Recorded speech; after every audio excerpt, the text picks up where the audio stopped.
साथीहरू नमस्कार।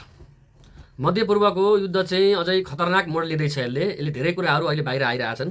जस्तो पेन्टागनले चाहिँ काङ्ग्रेसलाई, पेन्टागन भनेको त्यहाँ आर्मीको हेड अफिस युएसएको होइन, हाम्रो भद्रकाली भनेको थियो। उसले चाहिँ त्यहाँको काङ्ग्रेस सांसदलाई के कुरो जानकारी गरायो भने कुनै पनि इन्टेलिजेन्स रिपोर्टहरू थिएन, इरानले चाहिँ अमेरिकामाथि आक्रमण गरेर लागेको कुनै पनि इन्टेलिजेन्स रिपोर्टहरू थिएन भन्ने कुराहरू आयो। अब त्यसै गरी स्पेनको प्रधानमन्त्रीले आफैले बोले अमेरिका र इजरायलले जुन अन्तर्राष्ट्रिय चाहिँ कानुन नियमहरूको उल्लङ्घन गरेको रे, यसमा साथ दिन नसक्ने भनेर उसले प्रष्ट रूपमा बोले। अब त्यसै गरी बेलायतले पनि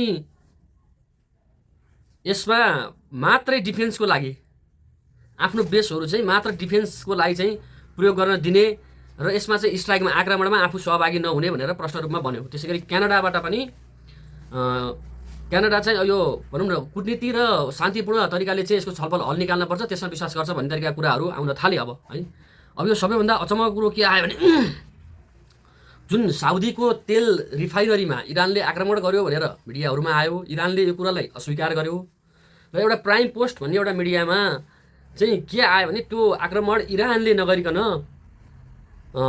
इजरायलले चाहिँ गरेको हो भनेर आयो। अब यहाँ अचम्मको कुराहरू आए। यो भित्री खेल ठुलो जालो छ, यो एउटा राजनीतिक खेल हो। अब यहाँ को फस्यो भन्ने कुरो बिस्तारै बुझिँदै जानेछ। र मलाई चाहिँ के लाग्छ भने अमेरिका व्यापारी हो, डोनाल्ड ट्रम्प त यसै व्यापारी होइन। अब यो तेल व्यापारको लागि जति पनि तेल उत्पादन गर्ने चाहिँ देशहरू थिए उनीहरू आपसमै लडेपछि त त्यो तेल उत्पादन डिस्टर्ब भयो। तेल त सबैलाई चाहिन्छ र अमेरिकाले महँगोमा भेनेजुएलाको त्यो लुटेको तेल महँगोमा बेच्नको लागि यो खेल खेलेको त होइन।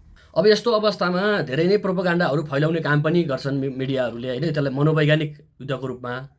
र एउटा कुरो चाहिँ के कन्फर्म भयो भने इजरायलको भूमि अब अवैध रहेन। इजरायलमा धेरै इरानी चाहिँ मिसाइलहरूले हिट गरे।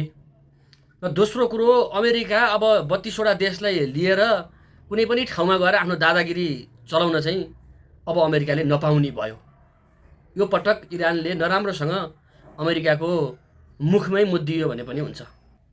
यसरी साना मुलुकहरूलाई लडाएर जुदाएर आफ्नो स्वार्थ सेक्ने शक्ति राष्ट्रहरूको पुरानो परम्परा अब तोडिन्छ कि हेरौँ।